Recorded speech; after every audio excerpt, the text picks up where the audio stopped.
Então, antes de iniciarmos os slides sobre o conteúdo, quero mostrar uma situação aqui para vocês. Imaginem aqui, ó, eu tenho uma superfície aqui que é a minha apostila, tá? E eu peguei uma borracha, tá? Uma borracha comum, branca, e coloquei aqui em cima da minha apostila. Então, a respeito das forças que nós já estudamos, né? Se eu perguntasse para vocês, que forças que estão agindo nessa borracha aqui? As forças que estão agindo nessa borracha no momento que ela está parada aqui em cima da minha apostila são a força peso, que está puxando ela aqui para baixo, né? Todos os objetos que têm massa têm força peso que age sobre eles. Então, tem a força peso que puxa ela aqui para baixo. E como ela está aqui encostada em cima da superfície, comprimindo a superfície, surge uma força de reação da superfície para cima, que é a força normal, tá? Nesse caso, a força peso e a força normal são iguais, por isso que a borracha está parada aqui em equilíbrio, tá? Ela não se move, né, nem para cima nem para baixo, porque as forças que agem nela na direção vertical se anulam e ela se mantém em equilíbrio. Mas agora, se eu começar a inclinar esse plano aqui, ó, o que vai acontecer? Então, no plano inclinado, nós já estudamos aqui, ó, que tem a força peso que está puxando a borracha aqui para baixo, tá? Só que no plano inclinado, a força peso se divide em duas componentes. Então, uma componente aqui, ó, fica nesse sentido, que é a componente normal, que a gente chama de peso normal, que é o PN, e a função dele é anular a força normal, que é a reação da superfície que continua existindo aqui, tá? Agora, a reação da superfície, ela não tá mais aqui na direção do peso. Como a superfície inclinou, a força normal está aqui, ó, saindo inclinada também, tá? Então, uma parte desse peso aqui serve para anular a força normal. Só que surge uma outra parte do peso, uma outra componente do peso aqui, que é o peso tangencial. O peso tangencial, ele fica aqui, ó, e o objetivo dele é puxar o objeto para baixo, fazer com que o objeto escorregue e deslize, tá? Então, aqui, a normal e o peso normal se anulam, tá? E o peso normal tá puxando a borracha para baixo. Mas se ele tá puxando a borracha para baixo, por que ela não tá escorregando? Tá? Se existe o peso tangencial aqui puxando a borracha para baixo, ela tinha que descer. Se ela não está descendo, é porque tem que ter uma outra força aqui para cima, inclinada, que está anulando o peso tangencial que está puxando a borracha para baixo, tá? E daí as suas forças se anulam, por isso que a borracha aqui permanece em equilíbrio mesmo no plano inclinado. Claro, à medida que eu for aumentando a inclinação, ó, o peso tangencial vai se tornando cada vez maior, até vai chegar um momento, ó, que a borracha começa a se mover, tá? Porque o peso tangencial vence essa outra força que estava segurando e a borracha escorrega, tá? Mas que força será que era essa aqui que estava contrária ao movimento, que estava segurando a borracha para ela não escorregar? É a força de atrito. Tá? Essa força que nós vamos estudar agora, a força de atrito, é uma força que ela surge sempre contrária ao movimento, ou contrária à tendência de escorregamento, né? E o objetivo dela, digamos assim, ela é sempre contrária ao movimento, então ela sempre atrapalha o movimento, tá? Essa é a força de atrito que nós vamos estudar agora. Então, vamos para os nossos slides de aula agora para continuar o conteúdo. O atrito desacelera objetos em movimento, pois atua na direção oposta ao movimento do objeto. Ele é produzido quando ocorre a fricção de duas superfícies, inclusive quando objetos se movimentam através do ar ou da água. Superfícies lisas produzem menos atrito do que superfícies irregulares.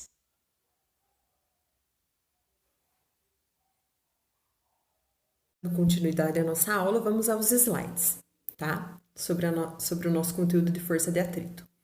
Então, aqui nós temos uma situação que é parecida com aquela da borracha que eu passei para vocês, tá?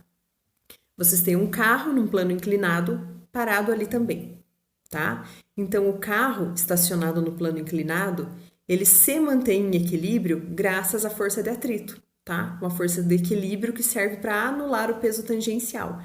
Então, ali do lado, no desenho do carro, eu fiz o desenho das forças que estão agindo no carro, tá? Então, vocês têm ali para baixo o peso normal, que é responsável por anular a força normal, que está ali saindo da superfície como reação.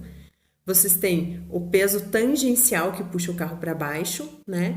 E a força de atrito ali que está marcada em vermelho que está reagindo para cima, tá? Então, nesse caso, a força de atrito anula o peso tangencial, por isso o carro consegue ficar parado no plano inclinado, assim como o exemplo da borracha que eu acabei de mostrar para vocês, tá?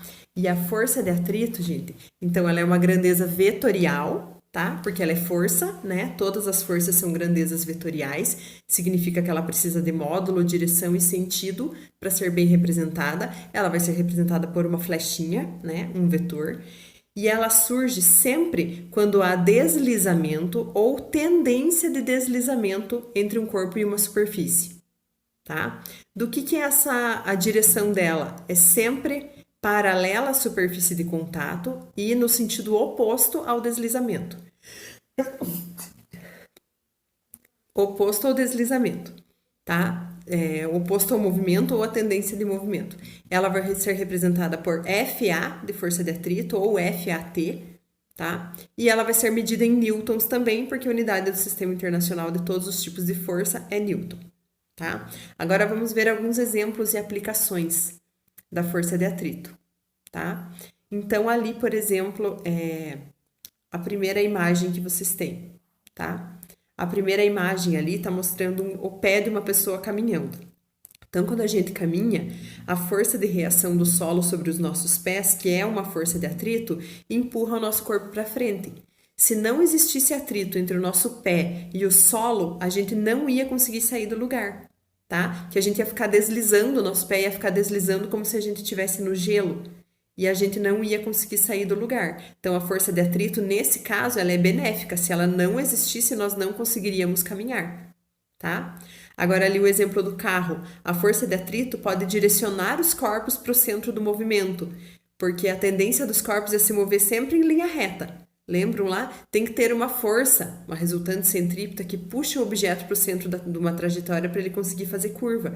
E essa força é a força de atrito, tá? Que faz com que os carros, os objetos consigam realizar movimentos circulares, tá? E o terceiro exemplo ali, a terceira imagem, está mostrando um meteoro, né? Que tá, então, os meteoros, quando eles entram em contato com a superfície, com a atmosfera, em contato com o ar, o atrito, a força de atrito é tão grande que eles pegam fogo. Por isso que a gente vê, que a gente diz a estrela cadente, né? A gente vê aquela luminosidade no céu, é por causa que aquela rocha está pegando fogo, que a temperatura dela aumenta muito devido ao atrito com o ar, tá? Ali a gente chama de força de arrasto, no caso dos objetos que estão se movendo dentro de um fluido, de um gás ou de um líquido, tá? Existem muitos outros exemplos, né? Exemplos assim do dia a dia que surge força de atrito. Em alguns casos ela é benéfica, né? Em outros casos não. Até os próprios automóveis, né? A gente tem que ter as engrenagens que se movem, o pistão que se move para o carro se mover. Tem que ter óleo para lubrificar tudo, porque senão aumenta demais o atrito, pode aumentar a temperatura, né? Pode danificar o carro. Então, nesse caso, o atrito não é benéfico, né? Os carros de Fórmula 1, quando eles são para fazer a aerodinâmica deles, eles são feitos testes, né? Para o atrito ser o menor possível para o carro se tornar mais veloz. Os nadadores, na natação, eles utilizam toucas, a maioria deles depilam o corpo todo, né? Para eles conseguirem velocidades mais rápidas, conseguirem nadar em menores tempos, porque nesse caso o atrito do cabelo, do pelo do corpo com a água diminui a velocidade deles, né? Então, são várias situações que envolvem força de atrito, tá? No dia a dia da gente. Agora, a classificação do atrito. Então, o atrito existem dois tipos, atrito estático e atrito cinético, tá? O atrito estático é a força que age nos corpos que estão em repouso, mas na iminência de entrar em movimento. Então, por exemplo, aquela hora que a borracha estava parada em cima da minha apostila, mas ela estava na tendência de escorregar. Ela ainda não estava escorregando, ela estava em repouso, mas ela estava na tendência de escorregar, na iminência de iniciar um movimento. Então, a força que estava segurando ali era a força de atrito estático, tá? Já a partir do momento que o corpo entra em movimento, aí o atrito se torna atrito cinético, tá? Então, é a força que age nos corpos que estão em movimento efetivo. Então, atrito estático, corpos que estão parados na iminência de escorregar.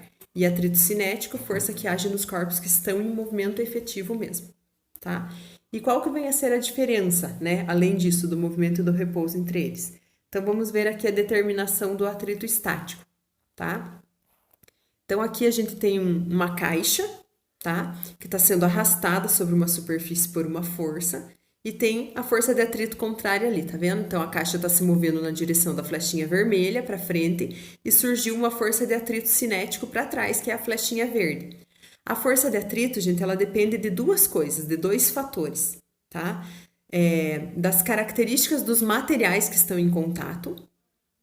Então, depende do que o objeto é feito e do que a superfície que ele está em contato é feita. Tá? Tem superfícies que são mais lisas, então o atrito vai ser menor. Tem superfícies que são mais ásperas, então o atrito vai ser maior. Tá? Então, depende disso, das superfícies que estão em contato, e depende também do peso do objeto. Tá? Não necessariamente o peso, depende da força normal. Tá? Que a força de normal é essa força de contato entre o objeto e a superfície. Então, a fórmula para nós calcularmos força de atrito é μ vezes N. O Mi é uma letra do alfabeto grego, que é aquele, parece uma letra U, né? Mas na verdade é a letra Mi. E esse Mi é o coeficiente de atrito. É esse valor que vai dizer se o contato entre essas superfícies, se a superfície é muito áspera ou não. Quanto maior o valor do Mi, mais áspera é a superfície, maior vai ser a força de atrito. Tá? Então, se eu fosse comparar, digamos, um calçado que tem um solado de borracha andando numa calçada de concreto e esse mesmo calçado de borracha andando num piso, tá? Num porcelanato, digamos. A força de atrito, o coeficiente de atrito vai ser muito maior lá na calçada de concreto, porque ela é mais áspera, tá? Então, esse μ é o coeficiente de atrito, que vai falar a respeito da natureza da superfície. E o N é o valor da força normal, né? Que a gente já aprendeu a calcular, que é a força de contato. Então, multiplicando esses dois valores, a gente descobre qual é a força de atrito que está agindo no corpo, tá? Aqui eu coloquei uma tabelinha para vocês, mas só por curiosidade, né? Para vocês verem ali que existem alguns valores tabelados, mas existe uma grande variação do valor do coeficiente de atrito, porque depende da superfície do objeto, né? Depende do material que o objeto é feito e da que a superfície que ele está em contato é feito também. Então, ali vocês têm, metal deslizando sobre metal, o coeficiente de atrito varia entre 0,1 e 0,45. Metal deslizando sobre madeira varia entre 0,15 e 0,45. Metal deslizando sobre pedra, 0,25 a 0,55. Então, já está aumentando, né, o valor. Metal deslizando sobre o couro, já é menos do que a pedra, 0,20 a 0,40. E borracha deslizando sobre concreto, né? Então, 0,45 a 0,70. Então, já é um valor bem mais alto, porque a superfície é mais áspera, tá? Esses valores de coeficiente de atrito, vocês não precisam se preocupar em decorar. Não tem como vocês decorarem, né? São infinitos materiais que existem, não tem como decorar. Mas, normalmente, ele vai ser dado no exercício ou é o que vocês vão precisar calcular, tá? Agora, o segundo tipo de atrito que nós vimos lá. Então, o atrito cinético é do objeto que está em movimento. Agora, o atrito estático.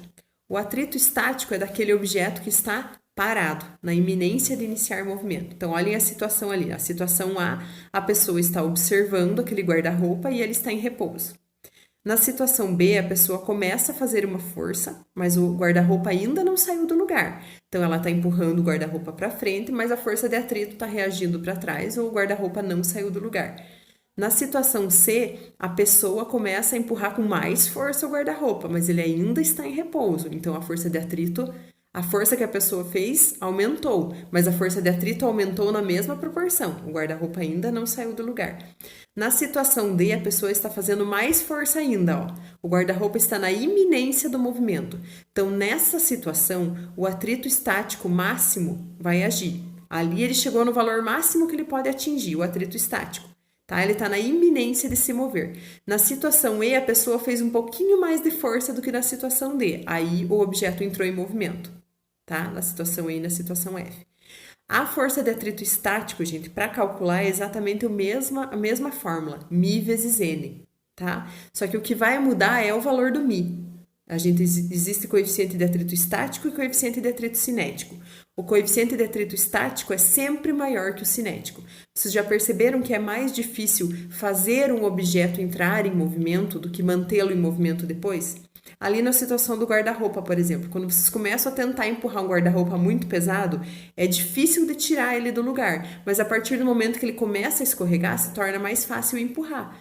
Por quê? Porque o coeficiente de atrito estático é sempre maior que o cinético. Então, você tem que fazer uma força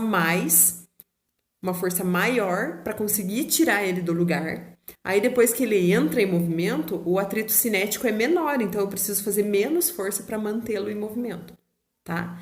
Só tomem cuidado que essa fórmula de força de atrito estático é para calcular o valor máximo que o atrito pode chegar, tá? Mas não que é o único valor. O atrito estático, ele é variável, tá? Digamos assim, se eu calculo a força de atrito estático de um objeto, o atrito estático máximo de um objeto e descubro que ele vale 50 newtons, tá? Esse é o valor máximo que ele pode assumir. Mas se eu chegar lá e empurrar aquele objeto com uma força de 10 newtons, o atrito vai ser 10, o suficiente para anular a força que eu estou fazendo. Se eu aplico uma força de 20 newtons, o atrito vai ser 20, porque ele vai anular a força que eu estou fazendo. Se eu aplico uma força de 45 newtons, o atrito vai ser 45, porque ele só vai anular a força que eu estou fazendo.